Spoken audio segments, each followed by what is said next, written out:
qui ne pensait pas qu'à certains moments importants, le peuple pouvait exercer directement sa souveraineté.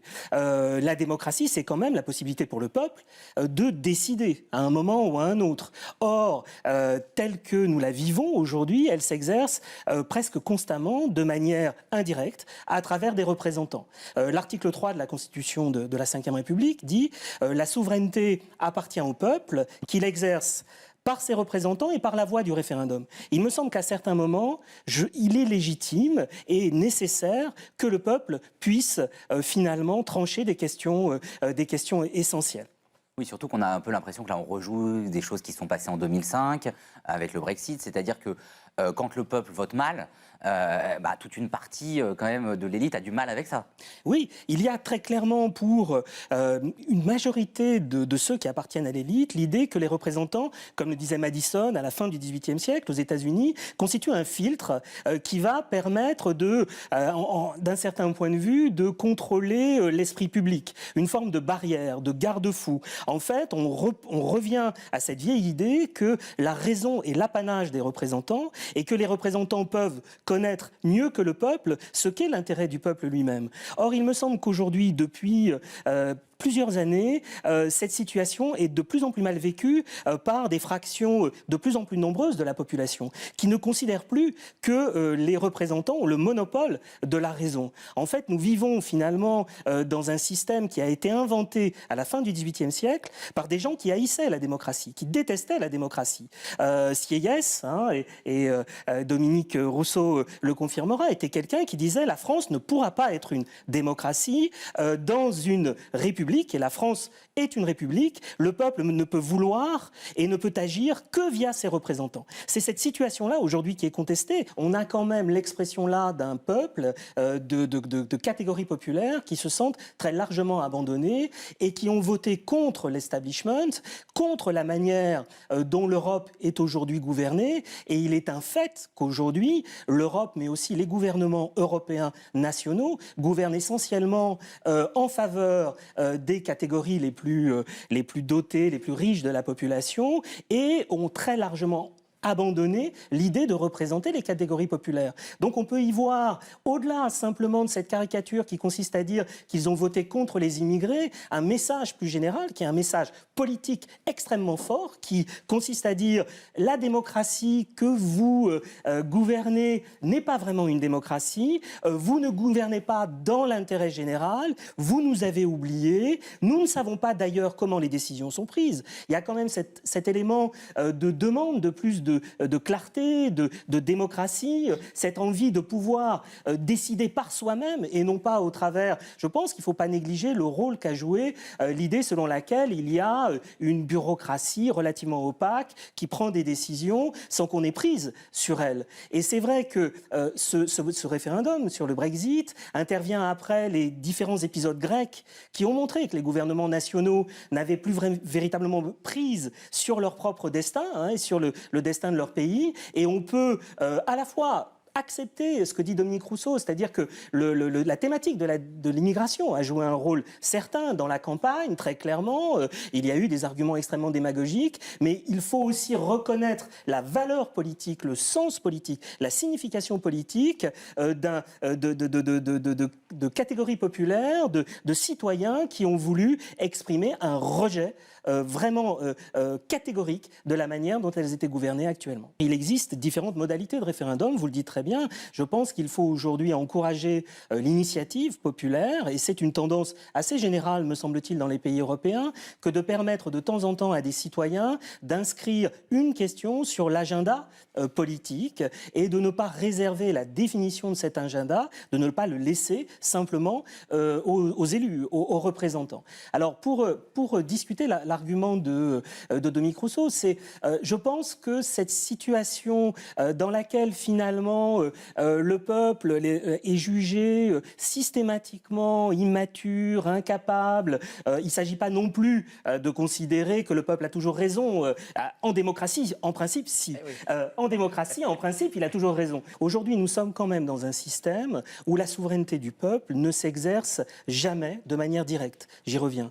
Dans lequel les représentants, et en particulier les partis politiques, et des partis politiques qui sont formidablement aidés par un système institutionnel, par un mode de scrutin pour conserver le pouvoir, pour maintenir le statu quo, ces partis politiques, finalement, ont capté le pouvoir dans nos sociétés. Cette situation est devenue aujourd'hui vraiment intolérable pour deux raisons. La première, c'est que les gouvernements nationaux ne gouvernent plus de manière efficace, ou en tout cas jugés efficaces par les citoyens. Ils sont considérés comme de plus en plus biaisés par les intérêts économiques. Donc il y a vraiment le sentiment d'un déficit d'efficacité de ces gouvernements face à un certain nombre de crises. Et en même temps, la société a profondément évolué. Les citoyens sont de mieux en mieux éduqués, de mieux en mieux informés en général. Il y a toujours une fraction de la population qui reste à l'écart du jeu politique, mais majoritairement les citoyens sont de plus en plus adultes et il devient de plus en plus inconcevable de ne pas envisager des modalités d'association des citoyens au processus de décision. On ne peut plus considérer qu'aujourd'hui, le processus de décision est le monopole exclusif des élus en toutes circonstances et que les citoyens sont là pour, tous les 5 ans, se donner des maîtres, se donner des représentants qui gouverneront en leur nom, mais sans eux.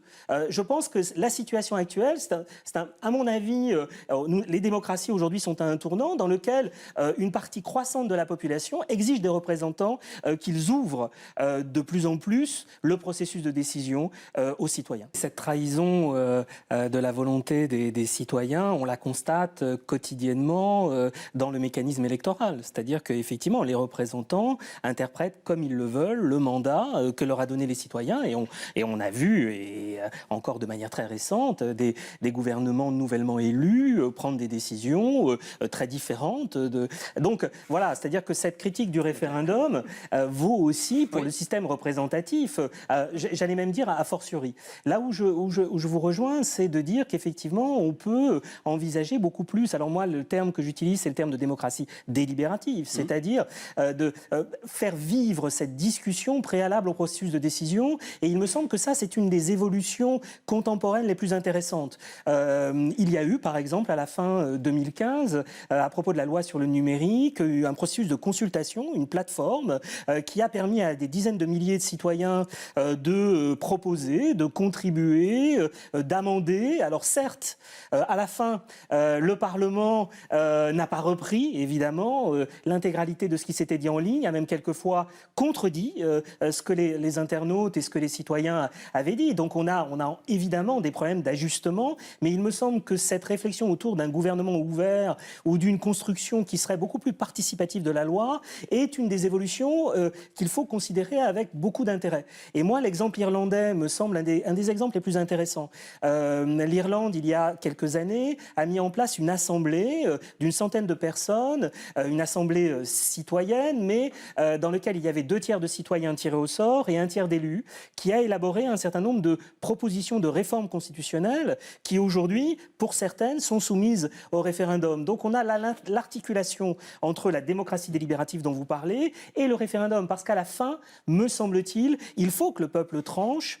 C'est l'une des limites majeures de la démocratie participative ou de la démocratie délibérative, c'est que ceux qui ne participent pas au processus sont légitimes à considérer qu'ils doivent pouvoir, à un moment ou à un autre, intervenir. Et s'ils ne participent pas, alors on peut dire tant pis pour eux, et la décision se prend sans eux, mais je pense que pour que la décision soit vraiment légitime, il faut un processus de concrétisation ou d'entérinement par le vote. La bonne nouvelle, c'est ce retour de l'imagination démocratique. C'est le fait qu'on va, y compris dans le passé, rechercher des solutions nouvelles. On a aujourd'hui des propositions politiques, des propositions techniques vraiment intéressantes.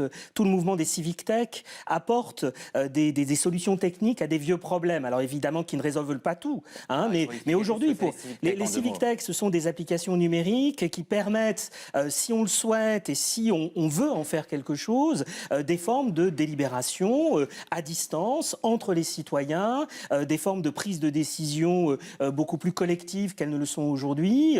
Techniquement, on peut. Alors évidemment, il faut que le contexte politique suive. Et Amandine Crespi a tout à fait raison de dire qu'aujourd'hui, le principal verrou, ce sont les représentants qui ne souhaitent en aucun cas changer un système dont ils sont issus et qui leur permet de garder le pouvoir. Et il y a des expériences tout à fait intéressantes, mais qui n'ont pas d'influence sur le processus de décision et qui finissent par produire beaucoup plus de frustration que d'espérance de transformation.